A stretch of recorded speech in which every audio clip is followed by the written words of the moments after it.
बहू का 9वां महीना। सुमित्रा जी की बहू रितु प्रेग्नेंट थी और अब उसकी प्रेगनेंसी का 9वां महीना चल रहा था। रितु का पति देवेश उसका काफी अच्छे से ख्याल रखता था, लेकिन प्रेगनेंसी अपने आप में ही एक अलग ही वक्त होता है जब एक औरत कई तरह के बदलावों से गुजरती है। शरीर के साथ साथ उसके अंदर बहुत सारे इमोशनल चेंजेस भी आते हैं और रितु इन सब चीजों से गुजर रही थी। इसीलिए कई बार वो बहुत परेशान हो जाती थी। उसे बार बार बहुत मुश्किलों का सामना करना पड़ रहा था। एक दिन अचानक शाम के वक्त रितु जोर जोर से रोने लगी। अरे रितु बेटा, क्या हुआ? तुम रो क्यों रही हो? कुछ नहीं मम्मी जी, बस बहुत परेशान हो रही हूँ मैं। हाँ बेटा, वो तो मुझे भी दिख रहा है, तभी तो रो रही हो तुम। लेकिन परेशानी के पीछे की वजह तो बताओ, आखिर बात क्या है? किसी ने कुछ कहा क्या तुमसे? नहीं मम्मी जी, किसी ने कुछ भी नहीं कहा, बस ऐसे ही मेरा मन कर रहा है रोने का। अरे बेटा, ये क्या बात हुई? रोने का मन कर रहा है? अरे तुम माँ बनने वाली हो, अगर इस तरह रहोगी ना तो बच्चा भी रोने वाले नेचर का पैदा होगा। तो फिर मैं क्या करूं मम्मी जी? मुझे बता अपने दिल की बात, मेरे साथ शेयर कर कि क्या परेशानी है। वो क्या है ना मम्मी जी, मैं अपने पेट की तरफ देखती हूँ ना तो अजीब सी घबराहट होती है। अरे लेकिन क्यों बेटा? तुम्हारे पेट में तो तुम्हारा आने वाला बच्चा है, इसे देखकर तुम्हें खुश होना चाहिए। मम्मी जी वो क्या है ना, मेरा पेट इतना बड़ा हो गया है, शरीर की हालत ऐसी हो गई है तो सोच सोच कर डर लगता है कि मैं कभी फिर से पहले जैसी स्लिम और ब्यूटीफुल हो पाऊंगी क्या। अरे बेटा, ये तो कुछ दिनों की बात है, सब कुछ बिल्कुल पहले जैसा हो जाएगा। कुछ दिनों के बाद तुम्हें चिंता करने की कोई जरूरत नहीं होगी। रितु, क्या हुआ? तुम बार बार करवटें क्यों बदल रही हो? रात के 2 बज रहे हैं, सो जाओ ना अब। देवेश, नींद नहीं आ रही है, मैं ठीक से सो नहीं पा रही हूँ। अरे ये क्या, तुम तो उठकर बैठ गई। इस तरह बैठे बैठे पूरी रात बिताओगी क्या? क्या करूं देवेश, पेट की वजह से जैसे ही लेटती हूँ अजीब सा लगने लगता है, ठीक से सो भी नहीं पाती। तुम एक काम करो, अपने पेट के बगल में एक तकिया लगा लो, तुम्हें ठीक से नींद आ जाएगी। वो भी करके देख लिया, अब तो लगता है जब तक बच्चा इस दुनिया में नहीं आएगा मैं ठीक से सो भी नहीं पाऊंगी। रितु, बच्चा आने के बाद कौन सा चैन की नींद सो पाओगी? कम से कम अब तो आराम कर लो। तुम सो जाओ देवेश, मैं बैठे बैठे ही अपनी नींद निकाल लूंगी। और फिर कुछ दिन के बाद सुमित्रा जी के घर पर कुछ परिचित लोग मिलने के लिए आते हैं। मम्मी जी, आप उन लोगों के साथ बैठकर बातें करिए, मैं सबके लिए चाय बना देती हूँ। अरे नहीं नहीं बेटा, मैं कर लूंगी, अभी तुम्हारी तबीयत ठीक नहीं है ना, तुम आराम करो। अरे मम्मी, घर के छोटे मोटे काम तो मैं करती हूँ ना, चाय बनाने में कैसी प्रॉब्लम? अच्छा ठीक है, अगर कोई परेशानी नहीं है तो बना दो चाय। अरे ये क्या बात है सुमित्रा जी, आप तो दादी बनने वाली हैं।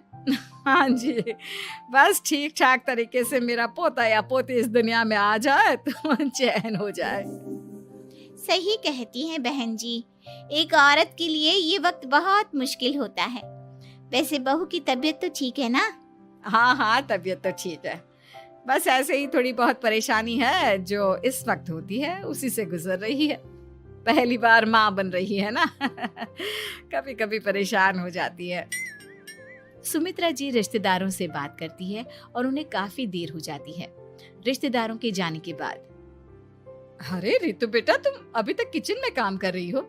मैंने तुम्हें मना किया था ना, इतनी देर खड़े रहने की क्या जरूरत थी?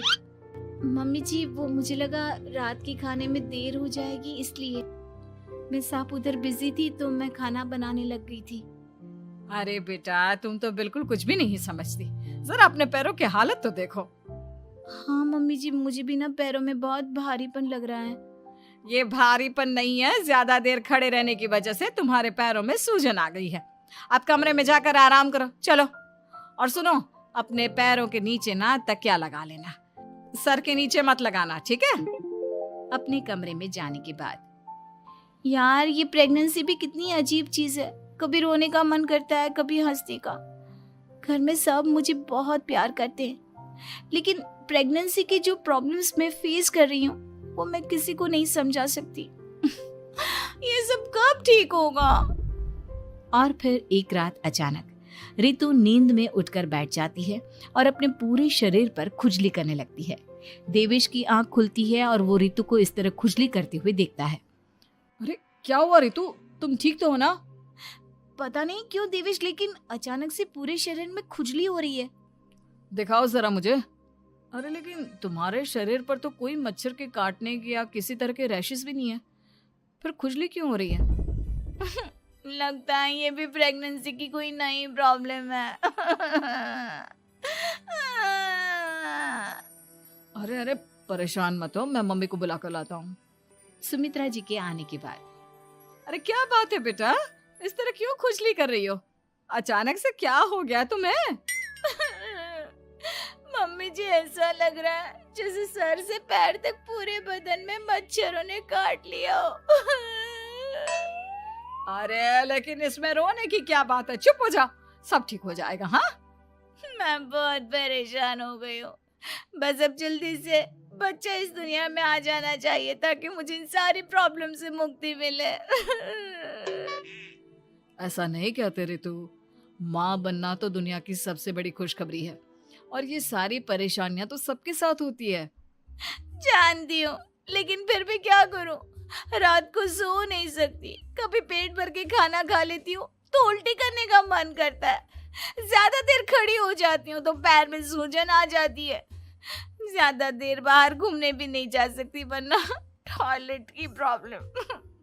ये सब कब ठीक होगा? कुछ दिन और बीत गए और अब तक रितु का 9वां महीना खत्म होने का वक्त आ गया था। अब हर दिन रितु बस यही सोचती थी कि उसका बच्चा इस दुनिया में आने वाला है।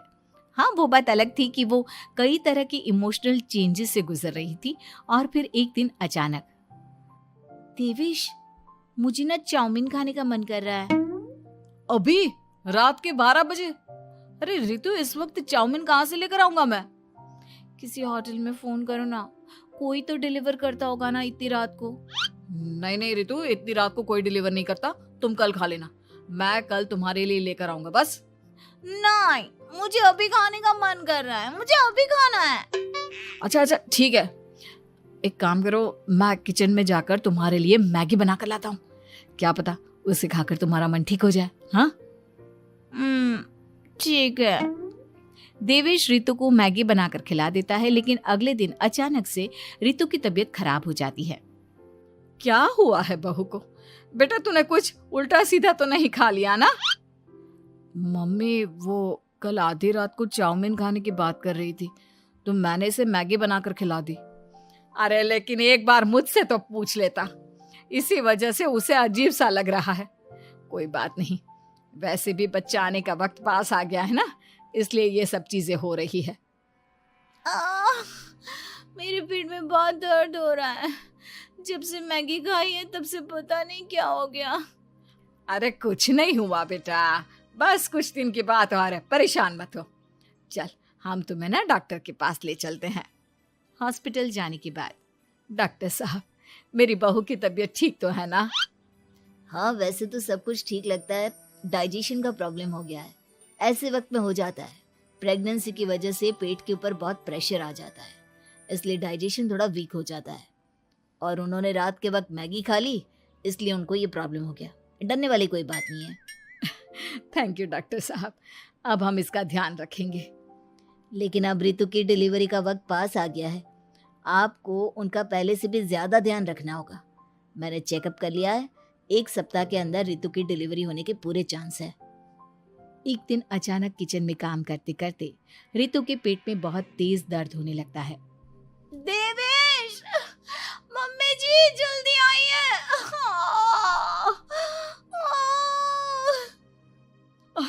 अरे क्या हुआ बहू, क्या हुआ तुम्हें? बहुत दर्द हो रहा है मम्मी, मेरे पेट में बहुत तेज दर्द हो रहा है, मुझसे खड़ा भी नहीं रहा जा रहा। इधर आ जाओ रितु, मैं तुम्हें बेड पर लिटा देता हूँ, सब ठीक हो जाएगा। बेटा, मुझे लगता है इसकी डिलीवरी का वक्त पास आ गया है। अब हमें रितु को हॉस्पिटल ले जाना होगा। वैसे भी डॉक्टर ने कहा था कि 1 सप्ताह के अंदर डिलीवरी कभी भी हो सकती है। मुझे बहुत दर्द हो रहा है, ऐसा लग रहा है जैसे मैं मर जाऊंगी। प्लीज मुझे बचा लो देवेश। अरे रितु, घबराओ मत, ऐसा कुछ नहीं होगा। हॉस्पिटल पहुंचने के बाद आप जल्दी से रितु को एडमिट करवा दीजिए और आप लोग बाहर वेट करिए। नहीं, मुझे बहुत दर्द हो रहा है। रितु, समझने की कोशिश करो, सब कुछ ठीक हो जाएगा। रितु को लेबर पेन शुरू हो गया था और वो काफी तकलीफ से गुजर रही थी। एक बच्चे को जन्म देते समय औरत जिस तकलीफ से गुजरती है उसे सिर्फ वही समझ सकती है। रितु की तकलीफ को देखकर देवेश भी काफी इमोशनल हो गया था। रितु को इस तरह चीखते देखकर उसे बहुत दुख हो रहा था, लेकिन आधे घंटे के बाद जब डॉक्टर अपने हाथ में रितु और देवेश की छोटी सी बच्ची को लेकर आया तो रितु के चेहरे पर स्माइल आ गई। रितु, ये देखो, तुम्हारी और मेरी नन्ही सी बेटी। ये तो एकदम परी की तरह दिखती है। दिखेगी क्यों नहीं, एकदम तुम पर गई है ना, इसलिए।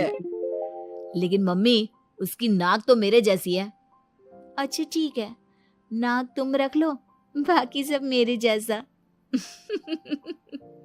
देखा रितु, तुमने कितनी तकलीफ सही, लेकिन उस तकलीफ के बदले तुम्हें भगवान ने ये छोटी सी परी दे दी। और ऐसा सब औरतों के साथ होता है। तुमने बहुत हिम्मत रखी है बेटा, और इसका नतीजा आज हमारे सामने है।